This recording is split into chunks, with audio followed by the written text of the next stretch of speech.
Hi everybody, welcome to the channel Psych Learning. So today we are going to start a new fresh chapter which is chapter number 4 psychological disorder. लेकिन अगर आप हमारे channel पे new हैं तो आप पहले 3 चैप्टर्स जो हो चुके हैं उन्हें हमारे YouTube पर जाकर देख सकते हैं. आप चैनल की नोटिफिकेशंस ऑन कर लीजिए, चैनल को सब्सक्राइब कर लीजिए सो दैट फ्यूचर में कोई भी वीडियो आती है तो आपको उसकी इन्फॉर्मेशन तुरंत हो जाए. चैप्टर 3 तक जैसा कि मैंने बोला variation in psychological attributes, self and personality, meeting life challenges, ये 3 चैप्टर्स हम कर चुके हैं. आज हम 4th चैप्टर यानी चौथा chapter which is psychological disorders करने वाले हैं. And as I told you it's a very interesting chapter. इसमें हमें बहुत सारे अलग अलग साइकोलॉजिकल डिसऑर्डर्स के बारे में जानने को मिलेगा. So any confusions, any doubt you have, you can always reach to us in YouTube comment section or Instagram, WhatsApp, Facebook, wherever you like and wherever it's your ease. Without wasting further time, we should start chapter number 4, which is called psychological disorders, and let's start. Right? Okay, I hope you're with me. Now first we'll talk about the concept of abnormality in psychological disorders.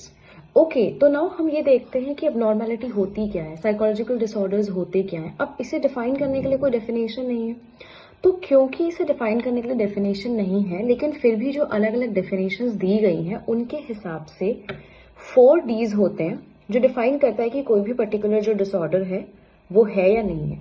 It is distress, deviance, dysfunction and danger. First is your distress. So distress basically क्या होता है, जो डिसस्ट्रेस दे. हमने पहले chapter में ये पढ़ा there is a eustress and there is a distress. So distress is something which is actually giving you a negative feeling which and distress सिर्फ उसको नहीं जिसको ये डिसऑर्डर है, उसके आसपास जो लोग रह रहे हैं उनको भी इससे प्रॉब्लम होती है, उन्हें भी डिस्ट्रेस होता है. That's why it contains the disorder which is distress. Then you have dysfunctional. So if you talk about dysfunctional it is more of a situation जहां पर आप नॉर्मल फंक्शनिंग नहीं कर पा रहे हो, जैसे कि खाना पीना खाना, वॉशरूम जाना, ठीक है, ड्रेस चेंज करना, पहनना. तो इस तरह के जो नॉर्मल फंक्शन है वो आप नहीं कर पा रहे हो. That will be called dysfunction. Means normal functioning आपसे नहीं हो पा रही है. Then you have deviant. Deviant is basically something different, like जो नॉर्मल लोग कर रहे हैं ना उससे अलग आप कर रहे हो, that is called deviant. Okay. And the last is your dangerous, and it is dangerous not only for the person who is having but also for the person who are actually living with them. उनके लिए भी dangerous है, वो खुद को भी self harm कर सकते हैं, वो दूसरों को भी हार्म कर सकते हैं. Right. So the first approach which views the abnormal behavior as a deviation from social norms and the second is basically the maladaptive behavior. अब ये तो हमने बोला ठीक है डेफिनेशंस थी.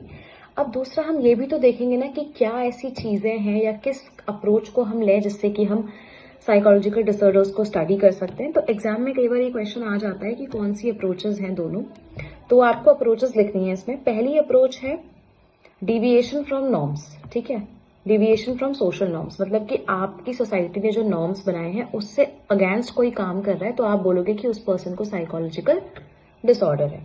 Okay right. उसके बाद you have another thing which is maladaptive, जिसमें हम ये बोलते हैं कि जो अडाप्ट नहीं कर पा रहा है सिचुएशन में, वो काम नहीं कर पा रहा है एनवायरमेंट के हिसाब से, दैट विल बी योर मैलअडैप्टिव. अब आपको इसमें बस ये चीज जाननी कि देखो जो डिविएशन इन सोशल नॉर्म है वो तो प्रॉब्लमैटिक है ना, बिकॉज टाइम के साथ साथ वो बदलता रहेगा. It will keep on changing. कभी सोसाइटी के रूल्स चेंज हो जाते हैं, कभी बोलते हैं कि 12 साल की उम्र में शादी कर लो, कभी बोलते हैं 22 में करो, कभी बोलते हैं 30 में करो, कभी बोलते हैं नहीं भी करोगे तो चलेगा. सो डिविएशन फ्रॉम सोशल नॉर्म्स जो है वो कहीं ना कहीं इस तरह से प्रॉब्लमैटिक है कि कल्चर चेंज होता है तो डेफिनेशन चेंज करनी पड़ेगी डिसऑर्डर की. लेकिन जो मैलअडैप्टिव है वो ज्यादा बेटर है, बिकॉज आप क्या कर रहे हो, आप अडेप्ट नहीं कर पा रहे हो सिचुएशन में, आप सिचुएशन के हिसाब से वर्क नहीं कर पा रहे हो. ठीक है, that is the second approach. Okay, clear. Now we have basically a detailed one thing. I hope this is clear. Now let's get ready for the large part of this chapter. Like it's not large, it is basically the lengthy one जो question में आता है या paper में long question में भी आ जाता है कि आप हिस्टोरिकल बैकग्राउंड लिखो. अब देखो अभी हम ना मतलब साइकोलॉजिकल डिसऑर्डर जैसे पढ़ लेते हैं. अगर आप पहले जमाने की बात करो ना, उस टाइम पे लोगों को क्या करते थे, लोगों को टाई कर देते थे और किसी चीज से रस्सी से बांध दिया या कहीं पर कर दिया. लोगों को मतलब बहुत बुरा माना जाता था जिनको ये डिसऑर्डर होता था. Okay, so they were not given any importance in that sense. तो किस तरह से ये सिचुएशन जो है वो डेवलप हुई है, कैसे हम जो अभी सिचुएशन में आए हैं, हम उस सिचुएशन में आए हैं, वो हमें समझना बहुत ज़रूरी है। उसके लिए हमें पूरी हिस्ट्री स्टडी करनी पड़ेगी। तो सबसे पहला जो है वो है सुपर नेचुरल फोर्सेस। मतलब लोगों को लगता था कि भगवान, आत्मा, शैतान, इन सब से ये चीज़ें होती हैं। एग्जॉर्टिज्म किया जाता था, झाड़ फूक की जाती थी कि इसको निकालो बॉडी में से, भूत को निकालो, उसके लिए, राइट। उसके बाद बायोलॉजिकल अप्रोच आई। फिर लोगों ने कहा कि नहीं, भगवान कैसा शैतान वितान नहीं है, बायोलॉजिकल होता है, बॉडी में कोई ना कोई प्रॉब्लमैटिक चीजें होती हैं, उस वजह से जो है रिजल्ट होता है कि डिसऑर्डर हमें हो जाता है। ठीक है। Another you have is basically psychological approach. तो psychological approach actually talks about कि क्या क्या आपको कॉन्फ्लिक्ट है, आपकी साइकी में क्या प्रॉब्लम है, आपकी मेंटल डिस्टर्बेंस तो नहीं है किसी चीज को लेकर के। This is your psychological approach. अब आपको यहाँ पर एक चीज समझनी है कि जो सुपर नेचुरल है और जो बायोलॉजिकल है, ठीक है, या जो ऑर्गेनिक है, ये सारी अप्रोचेस और या जो साइकोलॉजिकल है, ये सारी अप्रोचेस जो है ना वो बार बार आती रही। मतलब लोगों को पहले लगा ये है, फिर लगा ये है, फिर लगा ये, मतलब ये थीम थोड़ा चलता रहा। उसके बाद ऑर्गेनिक अप्रोच में, ऑर्गेनिज्मिक अप्रोच में एक्चुअली हिपोक्रेटिस ने थ्योरी दी, उसको गैलन ने एलैबोरेट किया, 4 ह्यूमर थ्योरी। उन्होंने कहा कि ये ह्यूमर्स पर डिपेंड होता है और इस ह्यूमर से ये डिसाइड होता है कि जो इंडिविजुअल है वो डिसऑर्डर उसे होगा क्या नहीं होगा। तो 4 एलिमेंट से बना होता है, which is earth, air, fire and water, which combine to form this. ठीक है। अब इसमें क्या बनता है, ब्लड, ब्लैक बाइल, येलो और फ्लेम। इन 4 चीजों को, बॉडी फ्लूइड्स जो होते हैं, उससे इंसान की बॉडी बनती है। और इसमें ही जब ऊपर नीचे हो जाता है कोई ना कोई सिचुएशन, तो हमें डिसऑर्डर होता है और उसे हम कहते हैं कि इसमें डिसऑर्डर है, राइट। सेम इंडियन ट्रेडिशन में भी एक थ्योरी दी गई, विच इज वक्त, पित्त और कफ को मिला के जो बनती है। And now if you remember, you can relate this with the self and personality का जो हमने चैप्टर पढ़ा था। वहां पे हमने ये पढ़ा था कि जो टाइप पर्सनैलिटी में ये लोग देते हैं, तो सेम उस तरह से ये है कि इन सबकी वजह से होता है, जिसमें जो चीज का कॉन्ट्रीब्यूशन या वो ज्यादा होता है तो उसको वो डिसऑर्डर होता है। वही थ्योरीज यहाँ पर अगेन ली गई। उसके बाद डेमोनोलॉजी आई मिडिल एजेस में, सुपरस्टिशन आया दोबारा से। लोग सुपरस्टिशियस हो गए कि नहीं, हम ऐसे करेंगे तो ये भूत भाग जाएगा, ये करेंगे तो भूत भाग जाएगा, and like that. Then you have renaissance period. Renaissance period क्या होता है, नया आया, लोगों ने बोला कि नहीं, साइकोलॉजिकल कॉन्फ्लिक्ट्स होता है, लोग सोचते हैं, लोगों के रिश्ते खराब होते हैं, लोगों को परेशानियां होती हैं। इसके अलावा विचेस की भी बात करी गई कि विचेस जो होती हैं, ये विचेस नहीं होती हैं, इनको आप मेडिकल ट्रीटमेंट दो तो ये ठीक हो सकते हैं।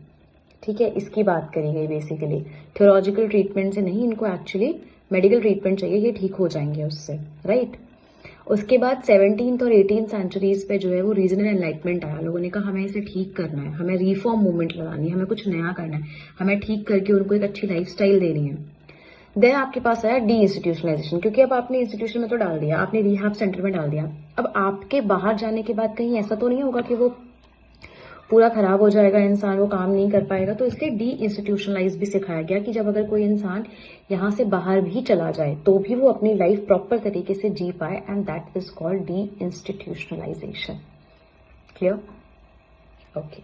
एंड द लास्ट जो अभी अप्रोच इस्तेमाल होती है, which is interactional approach, which is also called bio psycho social approach, क्योंकि ये मानता है कि कोई भी डिसऑर्डर में बायोलॉजिकल रीजन होता है, इसके अलावा साइकोलॉजिकल रीजन होता है, and the third you have is a social reason also. इन तीनों की वजह से हमें कोई ना कोई डिसऑर्डर की हमारे अंदर डेवलपमेंट होती है। एंड ये क्वेश्चन लॉन्ग में आता है, so you need to learn. समझे किस तरह से हमारी डेफिनेशन साइकोलॉजिकल डिसऑर्डर के लिए चेंज हुई है with time. Okay. Then you have classification of psychological disorders. अब साइकोलॉजिकल डिसऑर्डर्स को क्लासिफाई किया गया प्रॉपर साइंटिफिक तरीके से, तो उसके लिए 2 तरीके हैं। एक है DSM, which is diagnostic statistical manual of mental disorder. DSM 5 जो है वो लेटेस्ट है, विच इज 18 मई 2013 में वो हुआ है पब्लिश, और उसको ही इस्तेमाल किया जाता है, उसे ही यूज किया जाता है फॉर क्लासिफिकेशन। इसके अलावा ICD, which is international classification of diseases, ये इंडिया में और बहुत सारे एशिया में यूज होता है। बट आपको ध्यान यहाँ पे ये देना है कि जो ICD-10 है, ICD में जो है डिसऑर्डर्स आपके सारे कैटेगरी के होंगे, फिजिकल, मेंटल, बिहेवियरल, हर तरह के, लेकिन DSM में सिर्फ मेंटल डिसऑर्डर्स होते हैं, साइकोलॉजिकल डिसऑर्डर्स होते हैं। Okay okay. Now you have factors underlining abnormal behaviour. कौन से फैक्टर्स हैं जिसकी वजह से हमें लगता है कि हमें कोई ना कोई एबनॉर्मल बिहेवियर हो सकता है। देखो आप इसे ना फ्लो चार्ट बना लो, क्योंकि एनसीईआरटी में थोड़ा सा कंफ्यूज करके लिखा हुआ है। तो फ्लो चार्ट में आप सबसे पहले लिखो biological, then you will write psychological and then you will write socio cultural. लेकिन साइकोलॉजी के अंदर और भी अलग अलग डिसऑर्डर्स हैं, तो आपको कंफ्यूज नहीं करना है। बेसिक मॉडल 3 है, which is biological, psychological and socio cultural. उसके अंदर जो साइकोलॉजिकल है या बायोलॉजिकल है उसके अंदर है, ठीक है। तो पहले हम अगर बायोलॉजिकल की बात करते हैं तो बायोलॉजिकल ये बोलते हैं कि 2 रीजंस है। एक तो ये है कि न्यूरोट्रांसमीटर्स, क्योंकि न्यूरोट्रांसमीटर्स जो होते हैं वो क्या होते हैं, वो हमारी बॉडी को एक्साइट करते हैं न्यूरॉन्स को। तो न्यूरोट्रांसमीटर्स जो होते हैं उनकी वजह से हमें कोई ना कोई एबनॉर्मैलिटी हो सकती है। दूसरा है जेनेटिक फैक्टर्स, की मुझे जीन से मिला है, मेरे पेरेंट्स को, मेरे 4 पेरेंट्स को था एंड देन मुझे हो गया, ठीक है। That will be your genetic factors. इसके अलावा यहाँ पे मैंने कुछ एग्जांपल्स लिखे हुए हैं, मतलब एग्जांपल जो यहाँ लिखे वो इजी में लिखे कि एंजाइटी अगर कब होती है, जब लो गामा होता है, which is gamma aminobutyric acid. Schizophrenia कब होता है, जब डोपामिन हाई हो सकता है। Depression, low serotonin. Again you need to understand, देखो कि ये जो न्यूरोट्रांसमीटर है ना, ये इकलौते कॉज नहीं है कि डिसऑर्डर इससे हो जाएगा। और भी बहुत सारी चीजें हैं जो होनी चाहिए, बट हाँ हम ये मानते हैं कि दिस इज द सिचुएशन जिससे हो सकता है, या ये एक कॉन्ट्रीब्यूटर हो सकता है। जेनेटिक फैक्टर हो गया। तो बायोलॉजिकल के अंदर 2 हैं, एक है न्यूरोट्रांसमीटर, एक है genetic. Clear? Then you have psychological model. तो साइकोलॉजिकल मॉडल एक्चुअली ये बोलते हैं कि मेंटल डिसऑर्डर्स के पीछे साइकोलॉजिकल या इंटरपर्सनल फैक्टर्स होते हैं। अब इसमें आप अलग अलग देखोगे, जैसे कि आप देखो साइकोडायनामिक मॉडल। अब ये किसने दिया है, ये ओल्डेस्ट और बिल्कुल ही फेमस मॉडर्न वो है। अब जो साइकोडायनामिक की थ्योरीज है वो किस पे बिलीव करती है कि कोई भी जो प्रॉब्लम है वो आपको इंटरनल कॉन्फ्लिक्ट की वजह से आई है, अनकॉन्शियस डिजायर्स या ड्राइव्स की वजह से आपको आई है। ओके, तो जो इंटरनल फैक्टर्स है उनकी वजह से है। अब ये जो मॉडल था वो फ्रॉइड ने वो किया सबसे पहले। इसके अलावा उन्होंने ये बोला कि इड ईगो, सुपर ईगो होते हैं। इन सबके बारे में हम डिटेल में पढ़ेंगे। एक्चुअली हमने डिटेल में पढ़ लिया है इसके बारे में, if you remember chapter 2 self and personality में। तो अगर आपने वो क्लास नहीं देखी then please go and watch chapter 2 का साइकोडायनामिक मॉडल के नाम से वहां पर है। तो सेम वही चीजें हैं कि जो जो वहां पर प्रॉब्लम होगी उस वजह से डिसऑर्डर हो जाएगा, right. Then you have behavioural model. Behavioural model में क्या होता है कि आप टेम्पोरल एसोसिएशन या आप चीजों को याद कर लेते हो, आपको चीजें गलत चीजें आपको याद कराई गई हैं, ठीक है। ये होता है बिहेवियरल मॉडल। एंड इसमें क्या होता है बेसिकली कि आपको जो है क्लासिकल कंडीशनिंग हो, चाहे वो ऑपरेंट कंडीशनिंग हो, चाहे वो सोशल लर्निंग हो, उन सब से आप लर्न कर सकते हो। अभी चैप्टर 11th में था, बट अगर आप चाहते हैं कि मैं इसे डिटेल में पढ़ाऊं तो प्लीज आप मुझे बता सकते हैं। I will make a video to make you understand these things in detail, right. ये बिहेवियरल मॉडल है। कॉग्निटिव मॉडल विल सेज कि आप इरेशनल थॉट्स या इरेशनल बिलीव्स जो अपने बारे में रखते हो उस वजह से आपको कोई ना कोई डिसऑर्डर होता है, ठीक है। Humanistic existential model will say that कि आपका जो स्ट्राइव है कि आप हाईएस्ट पोटेंशियल रीच करना चाहते हो, आप सेल्फ एक्चुअलाइज होना चाहते हो, आप अच्छाई समझना चाहते हो, आप लाइफ में मीनिंग देखना चाहते हो, आप आजाद होना चाहते हो यहाँ के मोह माया से या इन सब चीजों से, तो उससे कोई प्रॉब्लम होती है तो हमें ये होता है। अब ये सारे मॉडल जो है वो साइकोलॉजिकल मॉडल के अंदर है, आपको ये समझना है। And the third model is basically for your socio cultural model. Socio cultural model ये कहता है कि आपको जो भी बिहेवियर गलत लर्न कराया गया है वो सोसाइटी ने कराया है या आपके कल्चर ने कराया है। Clear? I hope this is clear. उसके बाद एक लास्ट मॉडल है जो कि मॉडल है एक्चुअली में, फैक्टर एज सच नहीं है, जो एक्चुअली एक्सप्लेन करता है कि क्यों कोई चीज होती है, which will be your diathesis stress model, which says that कि एक बायोलॉजिकल प्रीडिस्पोजिशन होना चाहिए, मतलब आपके पास ना कोई ऐसा जीन होना चाहिए जिसकी वजह से आपको डिसऑर्डर हो सके। तो सबसे पहले आपके पास डायथेसिस होता है, यानी कोई ना कोई बायोलॉजिकल एब्रेशन होता है जिसकी वजह से आपको डिसऑर्डर हो सकता है। सेकेंड कॉम्पोनेंट होता है वल्नरेबिलिटी, कि वो जो डायथेसिस है ना उसमें कुछ ना कुछ वल्नरेबिलिटी होती है कि आप जो है वल्नरेबल होते हो कि आपको डिसऑर्डर हो जाएगा, राइट।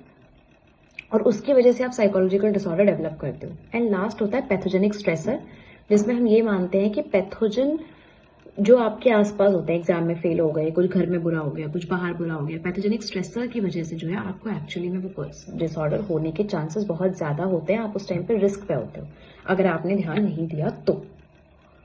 क्लियर है? So I hope this all is clear. हमने डेफिनेशन, फैक्टर्स इन सब कुछ कर लिया है। नेक्स्ट क्लास में हम और इंटरेस्टिंग पार्ट करेंगे which will tell you about कि साइकोलॉजिकल डिसऑर्डर्स क्या क्या होते हैं, किस किस तरह के होते हैं, किस किस तरह की प्रॉब्लम्स लोगों को होती हैं। Okay, so stay tuned, follow the channel and turn the notifications on, comment down if anything you are not understanding in detail, And till then, take good care of yourselves. Bye bye. Take care.